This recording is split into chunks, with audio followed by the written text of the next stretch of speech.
Tatalakayin natin ngayon ang siyam na ebanghelyo na patungkol sa pagdarasal sa gabi o sa pangkakalatan. Babasahin at ipaparinig ang kahulugan ng bawat ebanghelyo at ang relasyon nito sa pagdarasal. Ang bawat ebanghelyo ay may kahulugan at kung pagsasamahin ay makakabuo ng aktwal na dasal na pwedeng gamitin at idasal sa gabi o pangkahalatan. Ipaparinig sa bandang huli ang aktwal na dasal. Karagdagan, ang Genesis Kabanata 1, versikulo 5, dito sa mundo ng Diyos, ang gabi ang mauuna kaysa sa umaga, at iyon ang unang araw. At ang Ebanghelyo 1, Kabanata 1, versikulo 9, na ang kahulugan ay aminin ang ating mga kasalanan. Ang ibig sabihin nito ay maaaring magdasal bago o mismo sa paglubog ng araw dahil iyon ang unang araw ayon sa mundo ng Diyos at humingi ng pagsisisi at kapatawaran sa ating mga dasal.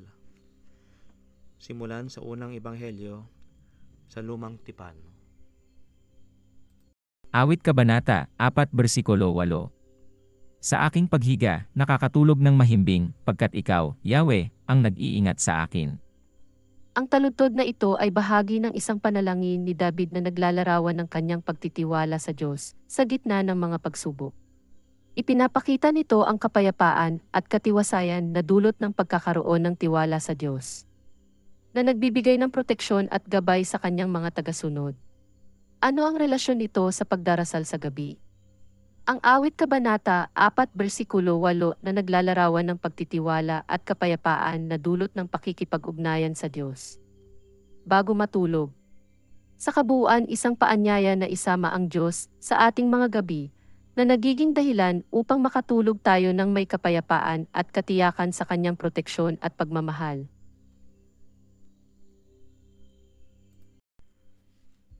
Pakinggan naman natin ang pangalawang ebanghelyo mula sa Lumang Tipan.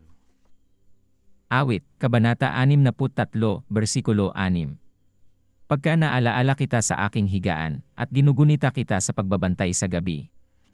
Sa taludtod na ito, ipinapahayag ni David ang kanyang pagninilay at paggunita sa Diyos habang siya ay nahihiga at nagbabantay sa gabi. Ang pag-alaala sa Diyos sa mga ganitong pagkakataon ay nagpapakita ng kanyang malalim na ugnayan at pagtitiwala sa kanya na nagbibigay ng kapayapaan at lakas sa gitna ng mga pagsubok. Ito ay naglalarawan ng kahalagahan ng pagdarasal at pagninilay sa Diyos, lalo na sa mga oras ng katahimikan at pag-iisa. Ano ang relasyon nito sa pagdarasal sa gabi? Ang awit Kabanata 63 versikulo 6 na naglalarawan ng mga aspeto ng pagninilay at pakikipag-ugnayan sa Diyos sa mga oras ng katahimikan. Sa kabuuan, ay nagpapakita ng kahalagahan ng pagdarasal sa gabi bilang isang paraan ng pagninilay, pagtitiwala at paghingi ng tulong sa Diyos na nagdudulot ng kapayapaan at katiyakan sa ating buhay.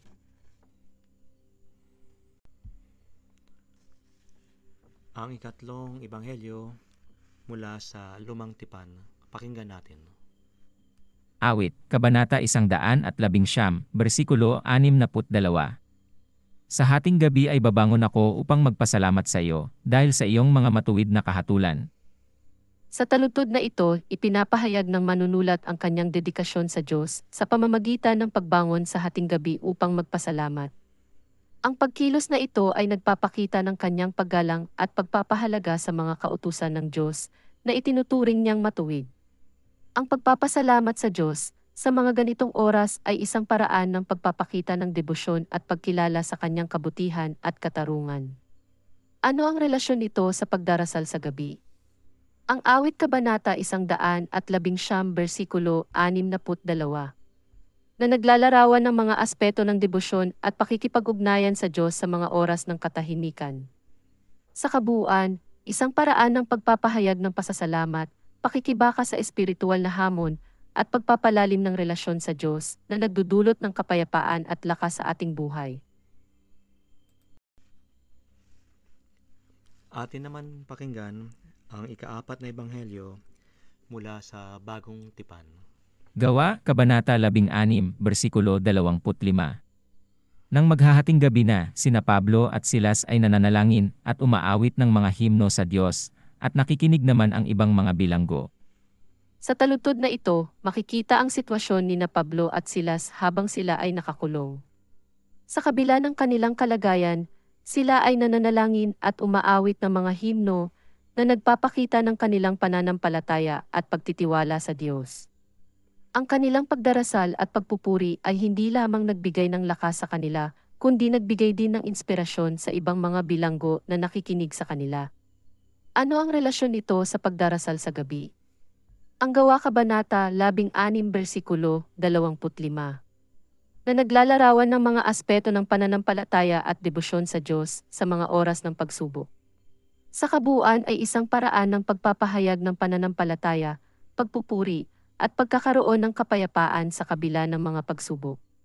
Ang kanilang halimbawa ay nagiging inspirasyon para sa mga mananampalataya na patuloy na manalangin at magtiwala sa Diyos sa lahat ng pagkakataon.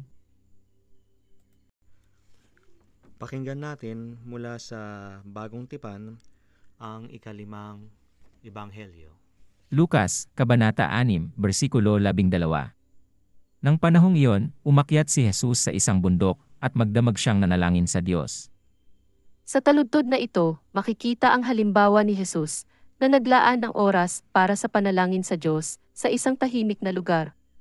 Ang kanyang pag-akyat sa bundok at ang pagdarasal sa magdamag ay nagpapakita ng kahalagahan ng panalangin at pagninilay, lalo na sa mga mahalagang desisyon tulad ng pagpili ng 12 apostol. Ano ang relasyon nito sa pagdarasal sa gabi? Ang Lukas Kabanata 6 versikulo 12 na naglalarawan ng mga aspeto ng debosyon at paghahanap ng gabay mula sa Diyos sa mga oras ng katahimikan. Sa kabuuan, ay nagpapakita ng isang paraan ng paghahanap ng gabay, pagpapalalim ng relasyon sa Diyos, at pagkakaroon ng kapayapaan sa kabila ng mga pagsubok. Ang halimbawa ni Jesus ay nagiging inspirasyon para sa mga mananampalataya na patuloy na manalangin at magtiwala sa Diyos sa lahat ng pagkakataon. Mula sa Bagong Tipan, pakinggan natin ang ika-6 na Ebanghelyo. Filipos, Kabanata 4, versikulo 6-7. Huwag kayong mabalisa tungkol sa anumang bagay. Sa halip, hingin niyo sa Diyos ang lahat ng inyong kailangan sa pamamagitan ng panalangin may pasasalamat. At ang kapayapaan ng Diyos, na hindi kayang maunawaan ng tao, ang siyang mag-iingat sa inyong puso at pag-iisip dahil sa inyong pakikipag-isa kay Kristo Jesus. Sa talatang ito, nagbibigay si Apostol Pablo ng mahalagang mensahe tungkol sa pagdarasal at pagtitiwala sa Diyos. Ipinapakita nito na sa kabila ng mga alalahanin at pagsubok, ang mga tao ay dapat lumapit sa Diyos sa panalangin na may kasamang pasasalamat upang matanggap ang kanyang kapayapaan na lampas sa ating pangunawa. Ano ang relasyon nito sa pagdarasal sa gabi? Ang Filipos Kabanata 4 versikulo 6-7 ay naglalarawan ng mga aspeto ng pagtitiwala at kapayapaan na dulot ng pakikipag-ugnayan sa Diyos. Sa kabuuan ay isang paraan ng pagtitiwala sa Diyos, paghahanap ng kapayapaan, at pagpapahalaga sa pasasalamat. Ang mga talatang ito ay nagbibigay ng inspirasyon para sa mga mananampalataya na patuloy na manalangin at magtiwala sa Diyos sa lahat ng pagkakataon.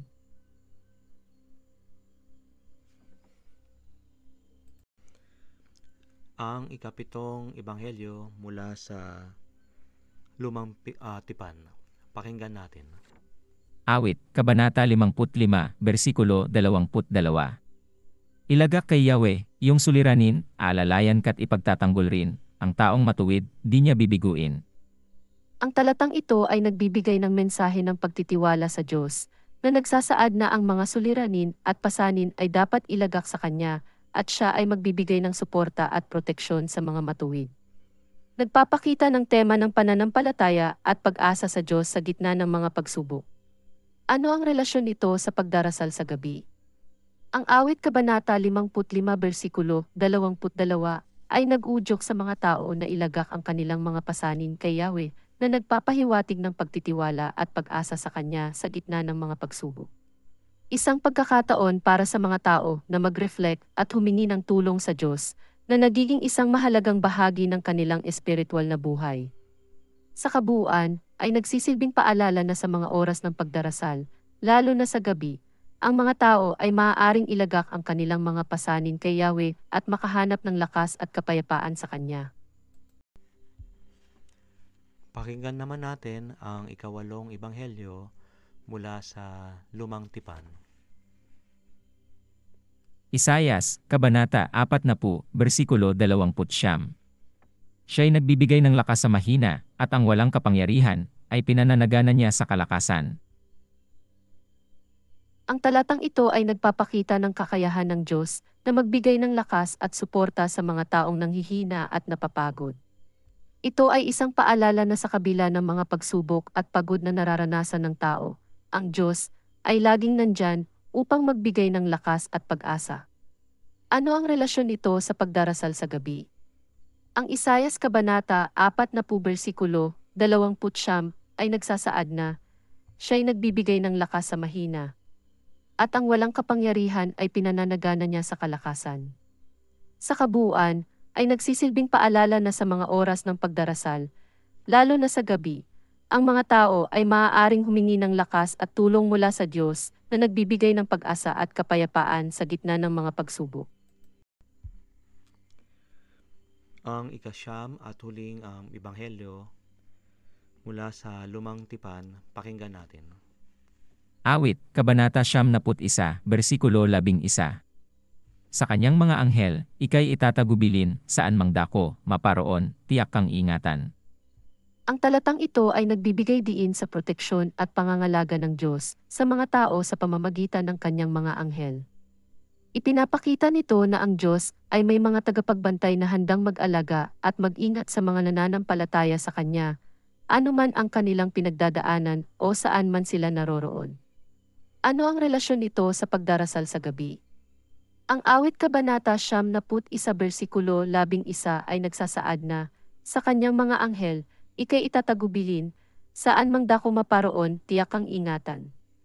Ang talatang ito ay may malalim na koneksyon sa pagdarasal, lalo na sa mga oras ng gabi. Sa kabuuan, ang mga tao ay maaaring humingi ng proteksyon at lakas mula sa Diyos na nagbibigay ng kapanatagan at kapayapaan sa gitna ng mga pagsubok at takot. Halina at sabay-sabay natin dasalin ang nabuo na dasal mula sa pinagsama-samang kahulugan ng mga ebanghelyo na tinalakay natin. O Diyos, na makapangyarihan sa lahat, sa anumang nagawa ko na hindi mo kinalulugdan, pumunta ako dito na may pagsisisi sa puso na humihingi ng kapatawaran. Sa pagsara ng aking mga mata at sa pagdating ng gabi, ipinapaubaya ko ang aking sarili sa iyong pangangalaga. Alam kong ikaw ang aking tagapagligtas at tagapagbantay, at sa iyong piling, ako'y mapayapa at ligtas na matutulog. Sa bawat hininga, ipaalala ko sa aking sarili ang iyong presensya, at magpapasalamat ako sa lahat ng biyaya mo sa aking buhay. Kahit anuman ang aking kalagayan, ikaw ang aking lakas at gabay. Sa aking paggising, muli kitang hahanapin, at ipagdarasal ko ang aking mga hiling at problema. Hiling ko ang iyong patnubay upang maging mabuti, at ang iyong lakas upang malampasan ang mga hamon. Ipagdarasal ko rin ang aking mga mahal sa buhay, at ang lahat ng nangangailangan ng iyong biyaya. Sa iyong mga anghel, ikaw ay nagpadala upang bantayan ako, sa iyo ako nagtitiwala at nananalig. Ako po ay nagdarasal sa makapangyarihang pangalan ni Jesus at mahal na Birheng Maria. Amen.